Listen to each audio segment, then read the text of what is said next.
Aujourd'hui, je vais vous parler de la démystification du trouble déficitaire de l'attention avec ou sans hyperactivité. Alors, comment parler du TDAH sans évoquer ses critères diagnostiques, donc la symptomatologie qui est associée au trouble. Je vais essayer de passer assez brièvement dessus parce que ce n'est pas forcément ce qui m'intéresse vraiment. J'aimerais aller un peu plus loin dans cette description, on va dire, classique des symptômes et des signes d'appel. Donc, il y a une triade de symptômes, à savoir l'inattention, l'impulsivité et l'hyperactivité ou agitation motrice. Il y a 9 critères diagnostiques, notamment sur l'inattention. Donc un enfant inattentif, c'est un enfant qui va commettre des erreurs d'inattention. D'accord ? Donc des erreurs d'étourderie. C'est un enfant qui va avoir des difficultés à rester concentré longtemps, qui va sembler ne pas écouter quand on lui parle, qui ne mène pas forcément ses activités à son terme, qui a du mal à s'organiser d'une manière générale, qui évite les efforts de concentration soutenus. Ça peut aussi se traduire par une sorte d'opposition passive face aux activités qui vont demander beaucoup d'efforts ou qui sont très ennuyantes, comme les devoirs. Donc je vais essayer de négocier, d'argumenter, parce que j'ai pas envie de m'y mettre. Ils peuvent avoir aussi tendance à perdre leurs affaires, ils sont facilement distraits, et ils ne font pas que les perdre, ils oublient aussi leurs affaires. Donc ça, ce sont les 9 critères principaux. Au niveau de l'impulsivité, ils vont avoir tendance à trop parler et à avoir du mal à savoir quand s'arrêter. Une tendance à monopoliser la parole. Ce sont des enfants qui vont aussi couper la parole, qui ont beaucoup de mal à attendre d'une manière générale, qui ont tendance à interrompre ou déranger les autres. Et au niveau de l'hyperactivité, donc de l'agitation motrice, c'est une difficulté à rester en place, donc une tendance à bouger notamment sur son siège. C'est des enfants qui ont aussi du mal à rester assis sur ce siège-là et qui vont devoir se lever dans des moments où ce n'est pas forcément très approprié, comme en classe. Ce sont des enfants qui ont la bougeotte, donc bougeotte au niveau des jambes, bougeotte au niveau du corps, et qui ont du mal à rester en place. Ils vont avoir aussi du mal à redescendre dans les activités stimulantes, c'est-à-dire que quand je vais faire une activité trop intéressante, trop excitante, du coup je vais monter très haut et je vais avoir du mal à redescendre, c'est-à-dire que je vais rester excité pendant un long moment. Et enfin, on les décrit comme des enfants qui sont constamment en mouvement, donc comme poussés par un moteur. Okay ? Donc ça, on passe assez brièvement parce qu'on est censé a priori le connaître normalement. Qu'est-ce que c'est le problème ? Le problème, c'est que ce sont des troubles cognitifs, donc invisibles. Lorsqu'on a un handicap qui est moteur, ça va se voir, donc il y a des signes extérieurs. Donc on peut voir par exemple une chaise roulante. À l'inverse, on ne peut pas différencier un enfant TDAH d'un enfant dyslexique sur une simple photo, par exemple. On ne le voit pas. Ça nous amène à ce qu'on appelle l'inconstance des difficultés dans le cadre des troubles du neurodéveloppement. Le handicap moteur va être constant. L'incapacité à bouger ses jambes va être constante. Dans le trouble cognitif, le trouble psychique, l'incapacité va être parfois fluctuante, notamment dans le cadre du TDAH. Je ne suis pas toujours inattentif, je ne suis pas toujours très agité. La réflexion intuitive pourrait donc de se dire que si je peux me concentrer sur certaines choses et pas sur d'autres, alors c'est une question de volonté. C'est juste que je n'ai pas envie de me concentrer sur cette tâche-là parce qu'elle m'ennuie. Et du coup, cette pensée, elle est tout à fait légitime si on prend ce déroulé-là. Pour moi, c'est la mécompréhension du trouble, donc la mauvaise compréhension, qui va créer certaines zones d'ombre dans lesquelles les mythes vont venir s'engouffrer. Car les simples critères diagnostiques sont assez limitants et n'expliquent pas forcément la totalité du fonctionnement du trouble. Si vous voulez, ils représentent la partie émergée de l'iceberg, les difficultés que tout le monde connaît a priori et qui sont plutôt bien documentées dans la population générale aujourd'hui. Malheureusement, ça n'explique pas forcément toute la partie immergée de l'iceberg. On ne parle pas forcément tout le temps de la dysrégulation des émotions, des troubles associés, de la gestion du temps, des phénomènes d'hyperfocalisation. Et donc du coup, on va avoir des mythes qui vont venir se greffer là-dessus. Quelles sont les différentes idées reçues sur le sujet qu'on peut retrouver ? Il y en a plein, mais je vous ai pris les principales. On peut se dire que c'est un manque de volonté, donc la faute de l'enfant. On peut se dire c'est un manque d'éducation, c'est la faute des parents. On retrouve surtout cette explication quand il y a des difficultés de comportement prédominantes. Cet enfant se permet de couper la parole, il ne demande pas la permission avant de se lever, il n'écoute que ce qu'il veut, donc ses parents ne lui ont pas forcément appris la politesse. On peut aussi se dire qu'il n'est pas TDAH s'il arrive à se concentrer, qu'il n'est pas TDAH s'il peut s'arrêter à certains moments de bouger.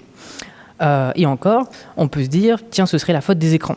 On a une sorte d'augmentation des diagnostics du TDAH et d'une manière générale parce qu'ils sont de toute façon mieux détecté, et ça amène les gens à se questionner pour se dire, tiens, est-ce que c'est réellement un trouble, et on en a parlé tout à l'heure, ou est-ce que ça pourrait être une conséquence de l'augmentation de l'utilisation des écrans chez les jeunes. Donc c'est tout à fait intuitif, et on va voir pourquoi est-ce que c'est peut-être pas forcément ça. Enfin, ce qui revient souvent, c'est la conception que le médicament est une drogue. Donc, on droguerait donc les enfants un peu trop agités ou un peu trop énervants, car ce serait plus simple que d'aller modifier la mauvaise éducation des parents ou le fléau que représentent les écrans. Ça, c'est des mythes, hein, je vous rassure. Donc, on va essayer de comprendre pourquoi c'est un problème de régulation de la concentration et pas un problème de déficit, malgré le nom déficit de l'attention. C'est un problème neurobiologique. Donc, on va avoir un déterminisme génétique qui va entraîner une mauvaise régulation de la dopamine, donc de la transmission des signaux neuronaux dans le cerveau. Et donc, quelle partie ? Eh bien, ça va entraîner un dysfonctionnement du cerveau, notamment dans le cortex préfrontal. Alors, c'est vulgarisé, il y a d'autres choses qui sont en lien, mais pour résumer, ça entraîne un dysfonctionnement dans le cortex préfrontal, là où est ciblée la concentration, la réponse émotionnelle et les réactions, on va dire, comportementales. D'accord ? Qu'est-ce qui se passe exactement ? On va avoir une sorte de synapse. Donc, vous avez des connexions électriques. Pour faire le lien entre ces deux connexions électriques, on va avoir une connexion qui est chimique. D'accord ? Donc, l'influx nerveux, il passe en électrique, il se convertit et il ressort de manière électrique. Vulgarisé. Donc, une vésicule dopaminergique va être libérée suite à l'influx nerveux.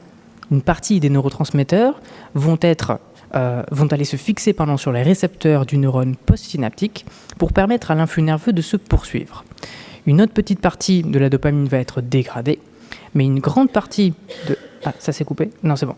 Et une grande partie de la dopamine restante va être recapturée par le transporteur de la dopamine, de manière à fabriquer de nouvelles vésicules susceptibles d'être à nouveau libérées. Donc ça, c'est un fonctionnement classique. C'est pour comprendre ce qui se passe après. Qu'est-ce qui se passe dans le cadre de la transmission dans le TDAH ? On va avoir une perturbation de cette transmission. C'est-à-dire qu'on va globalement avoir une recapture de la dopamine qui va être accrue, qui va être trop importante. Donc forcément, ça va impliquer qu'il y a trop peu de dopamine en action dans la fente synaptique. Et donc, mon influx nerveux, il va en pâtir. C'est-à-dire qu'il va un petit peu bugger, un peu comme quand on fait une visio, que la connexion elle est mauvaise, on n'entend pas forcément tout. Donc, ça va créer des ruptures de concentration, ça va créer des erreurs d'inattention. Et on a aussi tendance à se dire que ce sont des enfants qui ne mémorisent rien. Donc, on est obligé de répéter plusieurs fois. Alors, c'est pas forcément qu'ils ont une mauvaise mémoire, c'est juste que je ne peux pas mémoriser ce que j'ai pas entendu. Alors, du coup, si ça coupe, forcément, j'ai pas entendu. Ça va aussi générer de l'impulsivité, de l'agitation motrice, mais plutôt en termes de compensation de l'ennui. C'est-à-dire que, vu que je fais une activité qui est peu stimulante, j'ai peu de dopamine en action, et donc, plus je m'ennuie, plus je vais avoir tendance à bouger pour augmenter, en tout cas, l'attrait à la tâche. On va avoir aussi un impact sur les fonctions exécutives, et notamment sur ce qu'on appelle le contrôle inhibiteur, qui est une fonction qui nous permet de nous empêcher de faire quelque chose, nous empêcher d'être distraits par ce qui se passe autour de nous, nous empêcher de parler de quelque chose qui n'a rien à voir, de couper la parole, etc. Et ça peut entraîner notamment une dysrégulation des émotions qui n'est pas présente chez tous les enfants TDAH, mais qui peut être présente. C'est-à-dire qu'on va avoir des difficultés dans la gestion de la frustration. Donc quand je vais ressentir notamment une émotion forte, je vais avoir du mal à m'autoréguler, notamment avec mon contrôle inhibiteur. Et donc du coup, je peux réagir de manière un petit peu disproportionnée parce que l'émotion prend toute la place. Et donc du coup, je ne peux pas m'empêcher de faire une crise de colère, d'insulter papa, de frapper mon frère ou de lui lancer des objets.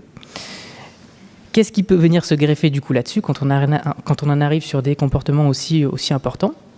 C'est le fameux TOP, donc le trouble oppositionnel avec provocation, qui n'est pas un trouble du neurodéveloppement, mais qui vient se greffer sur les dysrégulations émotionnelles. C'est-à-dire que c'est une tendance un petit peu pathologique, persistante, à aller s'opposer envers les figures d'autorité, à aller négocier, à aller argumenter de manière impactante. Ça va nous impacter le quotidien. Ça ne veut pas dire que les parents sont responsables, c'est-à-dire que globalement, on peut avoir de très bonnes méthodes d'éducation parentale, mais avoir un trouble d'opposition qui vient se greffer. C'est-à-dire que si j'ai 2 enfants, on va dire que le premier s'appelle Jean, avec Jean ça se passe très bien avec ses méthodes d'éducation, mais avec John par exemple, si lui il a un TDAH et un TOP, du coup les mêmes méthodes d'éducation ne vont pas fonctionner. D'accord ? Donc ça ne viendrait pas d'une difficulté d'opposition, même si Ça ne viendrait pas des parents, même si on peut avoir des difficultés d'opposition qui viennent aussi des parents. Mais dans ce cadre-là, ce n'est pas la cause. Donc, pour rappeler, c'est vraiment en situation d'ennui uniquement, en situation qui sont peu captivantes. Il va aussi y avoir un phénomène d'hyperfocalisation, c'est-à-dire que ces enfants-là vont arriver parfois à se concentrer très bien, voire même très très bien, sur les choses qu'ils adorent faire. Donc qu'est-ce qui se passe au niveau du cerveau ? On va avoir en fait une augmentation de la libération de la dopamine quand je fais des choses qui sont très captivantes. Du coup, forcément, je vais avoir une compensation épisodique de la symptomatologie. Donc si je joue à Fortnite, je suis super concentré et j'ai pas trop tendance à bouger. Donc du coup, on va vous dire, tiens, mais il n'a pas de TDAH ton fils. C'est juste qu'il est feignant quand il doit faire ses devoirs. Pas vraiment. Du coup, c'est vraiment dans deux situations précises, quand il y a du fun, donc quand il y a beaucoup de plaisir, et quand il n'y a pas de stress. Donc ça, c'est les deux conditions principales. Mais ça ne va pas invalider le TDAH pour autant. C'est-à-dire que c'est pas parce que je me concentre bien que j'ai pas de TDAH sur les choses très très peu captivantes. J'insiste bien sur le caractère aussi involontaire de l'enfant. C'est-à-dire que les conditions qui vont générer ces phénomènes d'hyperfocalisation, elles ne sont pas choisies par l'enfant. Elles dépendent totalement de son histoire de vie, de ses goûts, de sa personnalité. Et donc, c'est des émotions inconscientes qui vont être à l'origine de la tâche, qui vont générer ce phénomène. Donc, par plaisir anticipé ou par peur. Encore une petite chose, c'est que ça peut impacter il peut y avoir, on va dire, des risques d'addiction. C'est-à-dire que si j'ai un déséquilibre au niveau dopaminergique, je vais avoir tendance à m'ennuyer beaucoup plus facilement sur les activités peu stimulantes. Je vais donc par conséquence avoir tendance à me tourner vers les activités qui procurent beaucoup de plaisir. Et les activités qui procurent beaucoup de plaisir, c'est généralement les activités qui sont très addictives. Donc c'est le même réseau qui est impliqué dans les addictions. Et donc on va avoir une sorte de facteur de vulnérabilité. Pour en revenir aux écrans, la question à se poser, ce serait du coup peut-être pas forcément de se poser la question de se dire est-ce qu'il est très attiré, enfin est-ce qu'il est TDAH parce qu'il est très attiré par les écrans, mais plutôt l'inverse. Ensuite, la question naturelle qui peut émerger, c'est que vous allez me dire, donc on ne serait pas tous un petit peu TDAH au final parce qu'il y a beaucoup de gens qui n'arrivent pas à se concentrer sur certaines choses et qui peuvent se concentrer sur ce qu'ils adorent. Donc c'est une réflexion tout à fait intuitive. Le truc, c'est que c'est une question de proportion. Dans le fonctionnement normal, je vais être un peu plus concentré sur les choses que j'aime et j'aurai un peu plus de mal sur les choses ennuyantes. Dans le TDAH, je vais osciller entre de l'hyperfocalisation ou de grosses difficultés de concentration. Donc on passe en gros entre deux extrêmes. Ce qui compte, c'est vraiment la fluctuation des difficultés. Donc, par exemple, sur une même matière, avec le même professeur, dans les mêmes conditions de passation, je peux avoir un 18 sur 20 en histoire sur un sujet qui me passionne, comme la Deuxième Guerre mondiale, par exemple, et avoir sur la même semaine un 4 sur 20 sur l'exode rural, parce que ça ne me passionne pas, avec la même charge de travail derrière. C'est-à-dire que j'ai beaucoup travaillé, mais même comme ça, les efforts que j'ai mis dans ce travail ne portent pas leurs fruits. Donc ce n'est pas un déficit constant, sinon ça voudrait dire que je suis toujours peu concentré. Au niveau des critères diagnostiques, on a aussi d'autres critères qui nous permettent de savoir si c'est normal ou pathologique. On a un premier critère de précocité. Donc les difficultés doivent être précoces, elles doivent survenir au moins avant 12 ans, pour que ce soit un trouble du neurodéveloppement et pas quelque chose qui soit causé par une dépression ou par un événement de vie particulier. Elles doivent être persistantes depuis au moins plus de 6 mois. Elles doivent être globales, c'est-à-dire qu'elles doivent toucher tous les contextes de la vie quotidienne. Il ne faut pas que ce soit que à l'école, au risque qu'il y ait peut-être de l'harcèlement. Il ne faut pas que ce soit que à la maison, au risque qu'il se soit passé quelque chose avec les parents. Et il faut qu'elles soient envahissantes, c'est-à-dire qu'elles doivent interférer le fonctionnement normal de l'enfant. Donc la continuité entre le normal et le pathologique, c'est que la pathologie, elle produit un déséquilibre qui dépasse les limites du normal. Donc on peut le mesurer avec la fréquence. Donc si vous avez du mal à vous concentrer, mais que vous oubliez vos affaires une fois par mois, les difficultés ne sont pas envahissantes et elles ne vont pas interférer avec votre fonctionnement social ou professionnel.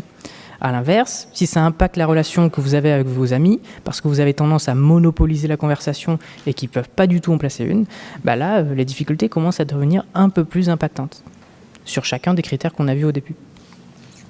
On peut aussi passer par l'intensité des symptômes. C'est-à-dire que certains enfants vont avoir tendance à vous dire que non, j'ai pas tendance à beaucoup bouger.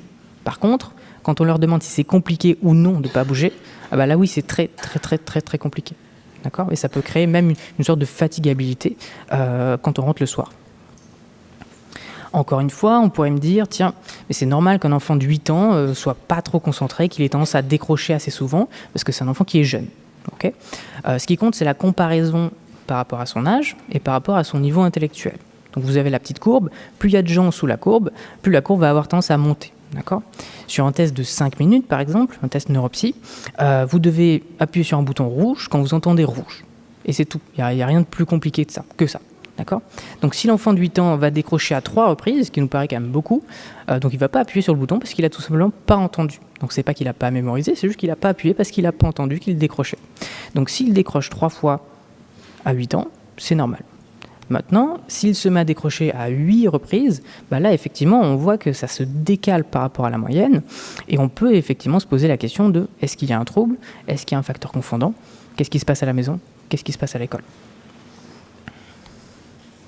Et enfin, il y a un dernier critère qui nous dit qu'il faut que ce soit spécifique. Donc, ça ne doit pas être mieux expliqué par un autre trouble mental. Donc, je prenais l'exemple de la dépression, mais on va dire qu'on peut prendre l'exemple aussi du trouble anxieux généralisé, qui est un exemple assez frappant. Vous avez donc dans le TDAH, comme je l'ai dit tout à l'heure, une inattention en fonction de l'attrait que je vais porter à la tâche, l'attrait involontaire, une agitation motrice grandissante en fonction de l'ennui, plus je m'ennuie, plus je bouge, et une distractibilité par l'environnement. D'accord ? Et bien dans le trouble anxieux généralisé, je peux aussi être inattentif, mais ça ne va pas être en fonction de l'attrait que je porte à la tâche, mais plutôt en fonction des préoccupations sociales. Si je passe toute la journée à penser à ce que les autres pensent de mon t-shirt rouge, et que je les ai vus, ils se sont regardés, ensuite ils ont jeté un papier à l'autre camarade qui m'a aussi regardé, c'est parce qu'ils sont en train de se moquer de moi. Et donc du coup, je suis en train de penser qu'à ça, et j'écoute pas du tout ce que dit la maîtresse. D'accord ? On peut aussi avoir de l'agitation motrice anxieuse. Donc, nous, on a tendance à bouger aussi sur scène parce qu'on est un petit peu anxieux. D'accord ? Pareil, en classe, on peut avoir un maniérisme des mains, etc. parce que ça nous stresse. Et on va avoir une sorte d'hypervigilance de l'environnement. Donc, je vais avoir tendance à essayer d'anticiper la réaction des gens en regardant qu'est-ce qui se passe et est-ce que les gens se moquent de moi ou pas. D'accord ? Bon, c'est caricatural, mais c'est pour expliquer que ça peut être expliqué par autre chose, qu'il peut y avoir des facteurs confondants. Et l'anxiété n'est pas le seul facteur confondant. Ensuite, on peut aller parler notamment du traitement médicamenteux. D'accord ? Donc, un sujet assez controversé. Le but du jeu, c'est d'essayer de démystifier les principales idées reçues. Donc, en général, quand j'en arrive à cette partie-là, la réaction des parents, c'est plutôt ça. C'est-à-dire que oui, c'est un traitement médicamenteux, mais on en donne effectivement aux enfants pour réduire la répercussion de leurs troubles. On en revenait aussi tout à l'heure, ce matin, on parlait de est-ce que c'est un handicap ou est-ce que c'est un trouble ? Dans quelle mesure est-ce que le trouble va créer le handicap ? Si mon trouble est suffisamment important pour créer un handicap, du coup, effectivement, ça peut nécessiter une prise en charge médicamenteuse pour réduire cet impact sur les apprentissages fondamentaux, notamment. C'est quand on est en primaire, quand on apprend des choses fondamentales, donc ça permet de bien compenser. Maintenant que vous comprenez un peu mieux comment ça fonctionne au niveau du cerveau, au niveau de la synapse, on a dit que la cause des symptômes était la recapture un peu trop importante de la dopamine par le transporteur. Qu'est-ce que va faire le méthylphénidate, donc le traitement ? Il va venir se fixer sur le transporteur de la dopamine pour le bloquer. Alors pas totalement, il va surtout ralentir son fonctionnement de quelques millisecondes, ce qui va entraîner indirectement une augmentation de la dopamine dans la fente synaptique, ce qui va renforcer l'influx nerveux et rééquilibrer les symptômes. Du coup, si on n'a plus de déséquilibre, du coup on n'a plus de symptômes, en tout cas pathologiques du trouble. Enfin, qu'est-ce qu'une drogue ? C'est-à-dire qu'on a tendance à dire que le méthylphénidate, c'est une drogue. Donc la définition d'une drogue, c'est que c'est une substance psychotrope, naturelle ou synthétique, nuisible pour la santé lorsqu'elle est consommée sans prescription médicale. Donc dans notre panier, on peut mettre déjà nuisible hors prescription. Ensuite, elle a le potentiel d'induire une dépendance en raison de l'accoutumance du corps à cette substance. D'accord ? Donc la dépendance, c'est le fait de ne pas pouvoir se passer de quelque chose. Quand on essaye d'arrêter de fumer, par exemple, c'est très compliqué d'arrêter et on va avoir une sorte de craving. Le craving, c'est une envie irrépressible de consommer quand on ne le fait pas. Et enfin, l'accoutumance, c'est l'habituation du corps à une substance, donc qui va nécessiter d'augmenter la dose pour avoir exactement les mêmes effets. Si je bois trop souvent de l'alcool, il va me falloir beaucoup plus d'alcool pour avoir le même effet d'ivresse que j'avais auparavant avec un ou deux verres. D'accord ? Pour le méthylphénidate, c'est pas nuisible hors prescription parce que c'est sous prescription médicale sécurisée avec dosage optimal. Donc jusque-là, ça pourrait aller. Il n'y a pas d'accoutumance, on va avoir tendance à augmenter la dose parce que l'enfant va augmenter en poids. Donc si on fait 40 kg toute sa vie, en général on prend 40 mg toute sa vie. Maintenant si je fais 40 kg et que je vais devenir très bien portant entre guillemets et que je vais faire 90 kg, là je vais augmenter aussi le poids en fonction. Il n'y a pas non plus de dépendance, c'est un traitement qui est journalier, donc on le prend tous les jours parce que ça ne permet pas de guérir le trouble, ça permet de compenser le trouble. Donc en fait il fait effet sur le moment sur la journée. Donc ça compense les symptômes, ça réduit le déséquilibre sur le moment de la journée. Et quand je ne le prends plus, ça n'a pas guéri le trouble, ça m'a juste permis de compenser le temps de la journée, notamment sur les apprentissages fondamentaux. Maintenant, on va voir un petit peu la suite. Donc au final, c'est un trouble qui est bien mal nommé, trouble déficit de l'attention avec ou sans hyperactivité. Malheureusement, ce serait de toute façon un peu impossible de le nommer de façon hyper exhaustive. On devrait le décrire comme le trouble de l'autorégulation, de la concentration et de la motivation involontaire en fonction de l'attrait accordé à la tâche, avec des comportements d'agitation motrice compensatoire à l'ennui et d'aversion pour le délai, pouvant notamment créer une dysrégulation émotionnelle et des comportements impulsifs. Et on pourrait rajouter d'autres choses.